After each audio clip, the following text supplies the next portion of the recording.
Nombreux sont ceux qui me demandent c'est quelle histoire de médecine de la santé, médecine de la maladie, dont on ne comprend rien du tout. Quelles sont ces médecines-là et quelles sont leurs évolutions?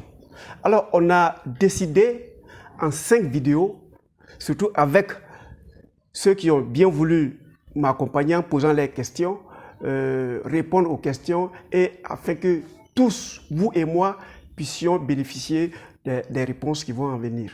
Alors aujourd'hui, qu'est-ce que c'est que la médecine naturelle et comment elle évolue?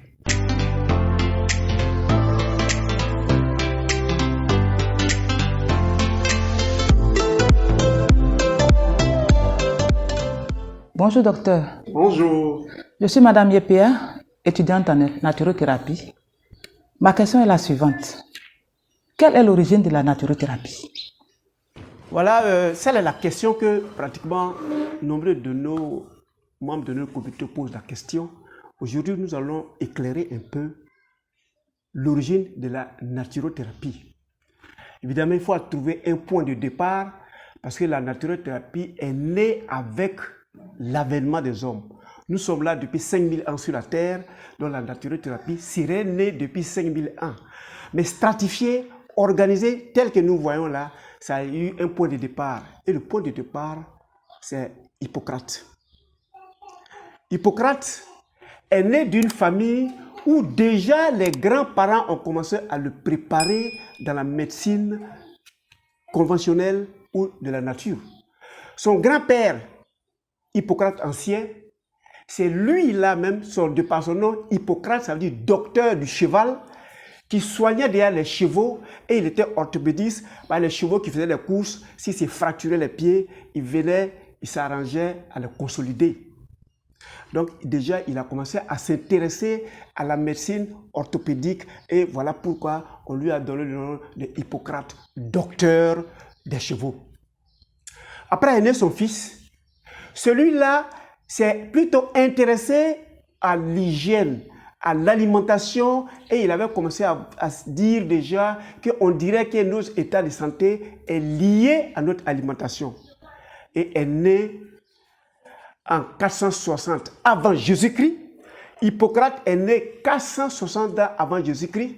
Et celui-là s'est intéressé et il s'est promené partout dans le monde et il a étudié la science de la médecine. Il est même allé en Afrique, en Égypte, où il a appris la pharmacopée.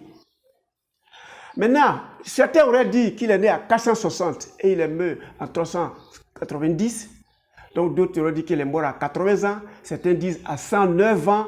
Mais voilà le père de la médecine de la santé et la médecine de la maladie.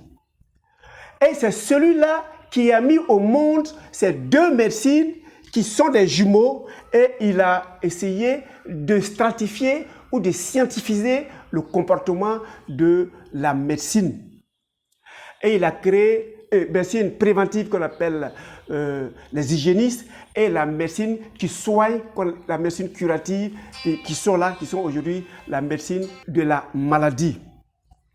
Alors voilà deux jumeaux qui sont nés à partir d'un même père d'Hippocrate, qui lui-même qui a fait évoluer cette médecine jusqu'à aller créer une école Coste.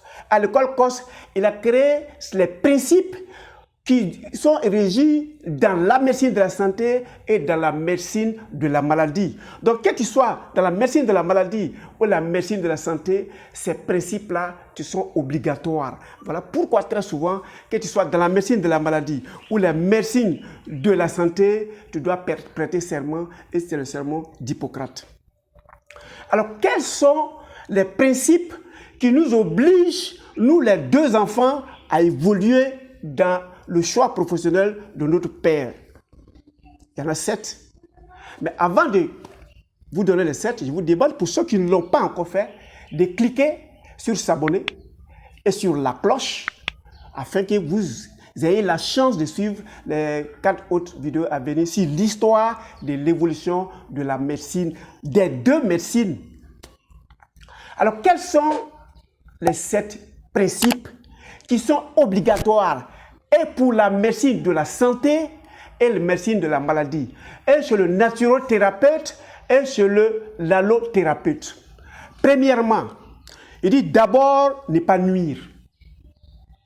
À partir de l'instant qu'on a choisi de porter des blouses blanches, on doit plutôt aider que de nuire. Donc tout ce que chacun de nous sait, quand il va faire à quelqu'un d'autre que ça va lui causer préjudice, il ne faut pas le faire. C'est parce qu'il est malade, il est venu se confier à toi. Si tu as vu certains tares, c'est entre toi et lui. C'est parce que tu es en blouse blanche, il est venu t'expliquer les problèmes de son foyer, il est venu t'expliquer les problèmes de sa famille. Tu dois mourir avec.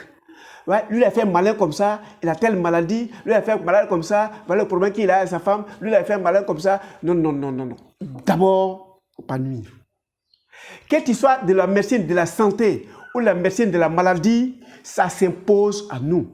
Deuxième principe, la nature est guérisseuse. Hippocrate, que nous suivons tous, a fait des études. En Égypte, il a fait des années d'études de la pharmacopée. Et il a découvert que le soleil guérit, les plantes médicinales guérissent, le rapport naturel guérisse, l'air naturel guérit. Tout ça font partie de la nature et servons-nous de cela pour mieux vivre. Deuxième principe. Troisième principe, il faut identifier et traiter la cause. À partir de l'instant où c'est les effets qui t'intéressent, évidemment, tu diras, ta maladie est incurable. Tu es venu avec ton diabète, moi je peux réguler le taux de sucre dans ton corps, mais c'est incurable. Tu es venu avec ton hypertension artérielle, je peux t'amener à avoir une tension artérielle respectable, mais tu vas mourir avec. Ça, on dit identifie et faut corriger la cause. Pourquoi il a l'hypertension artérielle? Si on enlève la cause qui a fait qu'il a l'hypertension artérielle, les effets vont disparaître naturellement. Quatrième principe d'Hippocrate, qui est le père de la médecine naturelle et le maître de la médecine moderne, il dit « traite la personne dans sa globalité ». Je suis spécialisé de l'œil, moi je suis spécialisé de l'oreille, je suis spécialisé du cœur, je suis spécialisé du sexe, je suis spécialisé des os. On a morcelé l'individu dont le traitement devient très difficile. Si aujourd'hui vous avez une maladie, on va te faire passer de spécialiste par spécialiste parce que tous les praticiens aujourd'hui là se sont spécialisés à un organe au lieu de prendre l'homme dans sa totalité. L'homme est holistique, l'homme est un tout indissociable, il faut le prendre dans sa globalité, même dans son train de vie de tous les jours. Cinquième principe d'Hippocrate, il dit le thérapeute est un éducateur. On ne reçoit pas un malade 5 minutes, c'est la maladie qui nous intéresse, c'est les effets qu'il va donner qui nous intéressent, et on le libère sans lui donner des conseils d'hygiène saine. Parce qu'on a proscrit ça dans notre attitude, dans nos comportements. Sixième, il dit la prévention est la meilleure des cures. Voilà notre papa qui a créé le traitement préventif et il a créé le traitement curatif, 2 enfants. Mais il dit aux 2 enfants, je vous ai mis au monde, mais je m'en vais dire, l'enfant qui fait la prévention, c'est la meilleure des cures. Donc déjà, depuis Hippocrate, notre père a dit, attention, toi qui fais la médecine de la nature, tu es le meilleur des thérapeutes. Bon, ça, on ne rentre pas dans ces jugements. C'est papa qui l'a dit, on prend ça comme ça. Et le dernier principe d'Hippocrate, il dit qu'il faut établir la santé et le bien-être. C'est-à-dire quoi? La santé, si on prend la définition de l'OMS, c'est un état de bien-être physique, c'est un état de bien-être environnemental, c'est un état de bien-être mental. Donc tu prends l'individu dans sa totalité d'abord, et puis dans son biotype, son milieu de vie de tous les jours. Voilà l'origine de la médecine naturelle et la médecine conventionnelle.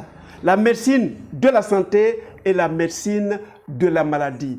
Ils ont même père qui est Hippocrate. Et voilà l'origine de la médecine.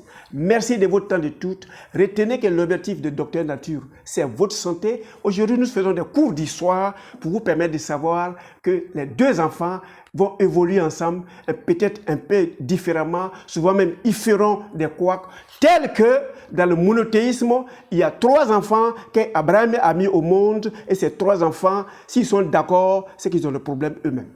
Merci et on se voit pour la deuxième question.